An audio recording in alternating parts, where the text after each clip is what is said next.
Hey y'all, my name is Amber and I'm here today to talk to you about time management for online learning. And so we're going to break down time management into 6 easy steps. Step 1 is to build a routine in a workspace. Step 2 is to create a to-do list. Step 3 is to organize and prioritize your to-do list tasks. Number 4 is to schedule your tasks. And then you're going to plan and prepare for obstacles. And then you're going to follow through with your plan. And so build a routine in a workspace. Right now, we are dealing with COVID-19, which has moved learning from in classroom to online. And if you weren't prepared for this transition, as probably the vast majority of people, where it really came out of nowhere. But if you weren't prepared for online learning and you weren't expecting it, this transition can be a little rough. And so one of the things you can do to make this easier for yourself is to have this routine in this dedicated workspace. When you go to a physical classroom, that structure is already there for you. It was created for you and you just kind of follow it. But when you're at home, making sure that you're getting up around the same time, going to bed around the same time, making sure that you block time in your day to work on your schoolwork. And so being consistent is key. You do have a little bit of flexibility in how you want your routine to be, but be consistent in however you do it. And if you notice this routine isn't working for you, make some adjustments and try something else. You're not always going to get it on the first try, and so being prepared to make those adjustments as needed is important. Having a dedicated workspace is also going to be helpful. So pick a space, probably not your bed, probably somewhere where you can like sit comfortably and have a table. And so you can kind of spread out if you need be. Again, this is going to vary from person to person, but making sure that this space, when you're in it, is exclusively for schoolwork. And so when you are there, you can get into the mindset, okay, I'm here to learn all of my classwork and this is what I'm going to do. And so having a routine and a dedicated workspace is going to be very helpful for you in this transition to online learning. And so creating a to-do list. What do you have to do, right? And so what tasks do you need to complete? And when are each of these tasks due, right? And so as I mentioned, this transition was kind of unexpected. It came really overnight for a lot of schools. I know the schools that I work directly with were kind of creating a plan, but it's a lot to move into an online platform when you only have a night's notice or even a week's notice, right? And so giving your teachers a little leeway as they're also making this transition and making this material available to you online is going to be helpful. So you may not have all of the tasks you need to complete just yet, and that's okay. As they come to you, you can just modify your plan. You can plug things in pretty easy with the way I'm going to show you today. And so here's going to be an example to-do list. This is super simplified and yours may be more complex or you may have less work than this particular example. It's going to vary, but this is the example we're going to kind of follow through some of these next steps together with. And so this particular student, our example student, has a 10-page research paper due in 2 weeks. They have 50 math problems due in 3 days. They have 25 pages of science reading due tomorrow. They have to study for a history test in 5 days. And they have to respond to 3 students in the discussion boards, which is due tomorrow. And so organizing and prioritizing tasks, you can do it kind of how I have it on the screen right now. You kind of have 2 columns. You're due today and you're due later. And this is going to be changed up a little bit, but this is how we're going to start our organization and prioritization of this. And so the things we're going to do today, a lot of times tasks that are due tomorrow are going to be on your list to do today. And then you have your due later. So these are things that aren't technically due to tomorrow, so you have a little bit more time, and we're going to work with the to-do column here in a little bit. Actually, probably this next slide. And so moving into scheduled tasks. And so looking at this due later column, we're going to kind of figure out when we're going to do these tasks. And for some of these, we're going to actually break them down into smaller tasks to complete over a longer period of time. And so looking at this 50 math problems due in 3 days, right? You'll notice that in these examples, I give some buffer, right? Things happen unexpectedly, and so giving yourself a day or two as a buffer is going to be really helpful. So instead of planning to do a little bit over the next couple days, like let's say 3 days, we're going to focus on 2 days instead, and then we can have a buffer just in case something happens. And so 50 divided by 2 is going to be 25 problems. And so we're going to do 25 problems today and 25 problems tomorrow. And then looking at studying for a history test due in 5 days. So let's say this particular test is covering 3 chapters. And so you're going to break it up. You're going to study for chapter 1 tomorrow, right? You got a lot on your to-do today list, but just scheduling it out. We're going to say we're going to study chapter 1 tomorrow. We're going to study chapter 2 the following day, and then chapter 3 the day after that. And then we're going to have a day of review for all of those chapters. And so moving into this research paper, so this is due in a week, and so going in theme with our giving that day of buffer, we're going to plan 6 days of work for this. So 1 day to research, 1 day to write the introduction.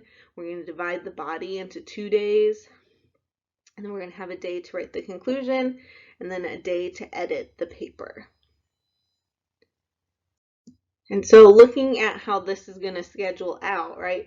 On the screen, you're going to see today, right? There's going to do the science reading, the discussion boards, and 25 math problems.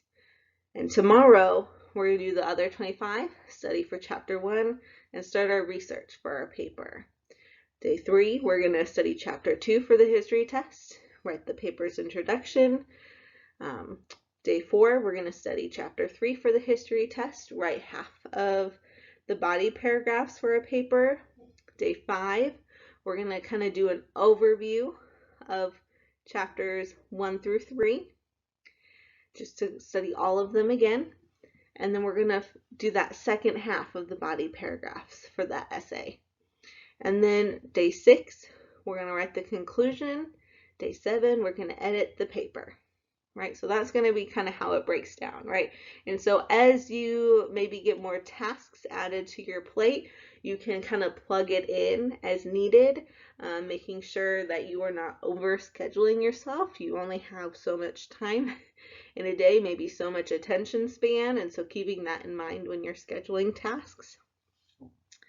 And moving forward, and maybe you get done with your science reading really quickly today and you want to tackle on more math problems, go for it, right? You can monitor and adjust this as needed. It's not set in stone. You have control over when these tasks are scheduled and even whether or not you're going to work ahead. And so plan and prepare for obstacles. There's really 2 main obstacles that I hear from students. First one being it's distractions, right? We live in a world where lots of things want our attention.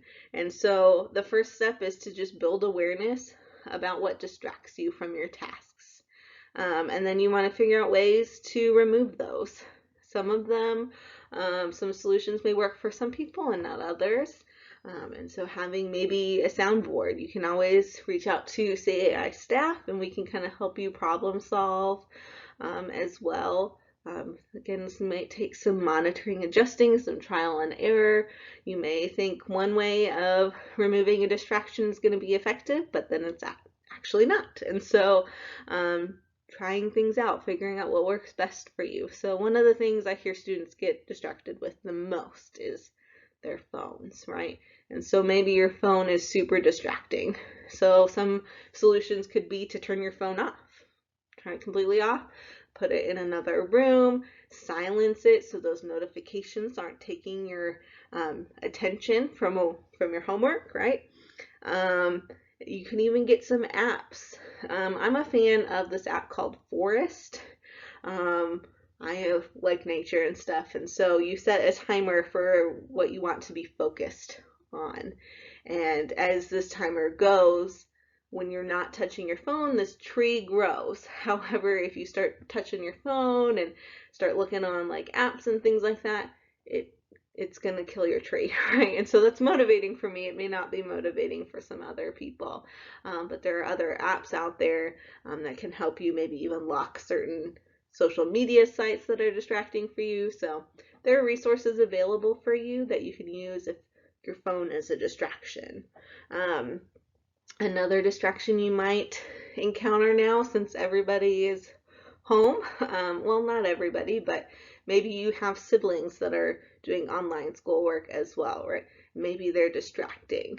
I think that involves a conversation with your sibling, like, hey, I really want to focus on this. I need you to give me 30 minutes of focus time, right? And then you can schedule maybe a 10-minute break with them. And then you can chit chat. I would encourage you to set a timer on your phone so 10 minutes doesn't turn into 2 hours on accident. But you can hold each other accountable if that's what's needed, right? On this slide, you're also going to see that it says unpopular opinion. No one can multitask. I hear students a lot say, oh, I can do two things at once, right? And unless one of the things you're doing is automatic, you can't actually do more than one thing at a time. So you can chew bubblegum and walk down the street, right? You can listen to classical music and do homework, right? So if one of those tasks is not taking a lot of your brain cells, right, your brain capacity, then you can do more than one thing, right? You can't necessarily focus on a movie or a TV show and be paying attention to that and also writing a paper. That's too much. Watching a show is not as automatic as you want it to be, right? And so thinking about removing some of those distractions. So if you know that if you have a TV show on in the background, that somehow you're going to stop working on it and just magically end up binge watching 3 episodes before you realize what's going on, remove yourself from where there's a TV, right? So it's going to be some trial and error. Ask your siblings, kind of bounce around the ideas of how you can remove these distractions. Procrastination is going to be another obstacle. Sometimes it's really hard to just get started. I can definitely relate to that. So like with the distractions, build awareness around what you're actually trying to procrastinate, right? And why are you trying to procrastinate it? So some questions on the screen are like, are you afraid to fail? Are you afraid to succeed? So perfectionism is probably one of the main reasons why people procrastinate. You just get it in your head like, oh, it's not going to be perfect. I don't even want to start, right? And so just working on overcoming those feelings, those fears. Are you overwhelmed? Do you have too many things on your plate? My supervisor told me once, like, if your plate is full, don't pick up a platter, right? And so if you have all the things you can do in your time, it's not going to be beneficial for you to take on additional tasks. So that's going to go back to the organizing and prioritizing your tasks. Is your bucket empty? Does it need to be refilled, right? So are you taking care of yourself? Are you making sure you're sleeping, you're eating, you're just getting in some fun time, right? Sometimes we get drained and we can't move forward with tasks until we take some self-care time. And so, again, figuring out after you build some awareness how you're going to overcome this. Might be some trial and error involved, but an example would be, maybe that 10-page paper, 5-page paper, so a test over 4 chapters, right? Maybe it's a larger task and it's overwhelming because it's just so large. Break it down like we did in the scheduling. right? Break it down into smaller, more manageable pieces. I like to ask the question, how do you eat an elephant? The answer is one bite at a time, right? So if it's overwhelming to you, break it down into smaller steps. And that can help with procrastination. And sometimes just saying, I'm going to do 5 minutes of this can get you started. And once you've started a task, it's a lot easier to keep going. And so following through with the plan, right? You worked so hard to create this plan. You made your to-do list. You scheduled your tasks. And now it's time to follow through. And as I mentioned before, things are going to pop up. You got to plan for things to pop up that you don't expect. So give yourself some wiggle room. Some new tasks might come up that you have to add in. So just making sure that you are adjusting your plan as needed, but following through. Sometimes it's hard once we get to this point. Maybe you might need an accountability buddy. I'm here for you. If you need somebody to just check in with you, be like, hey, how's this paper going? Right? I'm more than willing to do that. You just got to tell me what your goal is, what you're working on, how you've scheduled that out, and how I can help you do that. And as I mentioned, I'm here to help. There's several other people on the College Access Initiative team, and we're here to help you. You don't have to be going to the U of A or even considering the U of A for us to help you. We are a resource for you. So please let us know how we can help you in this transition to online learning, planning for college, planning for just life after high school. We're here for you. So just let us know. Have a great day.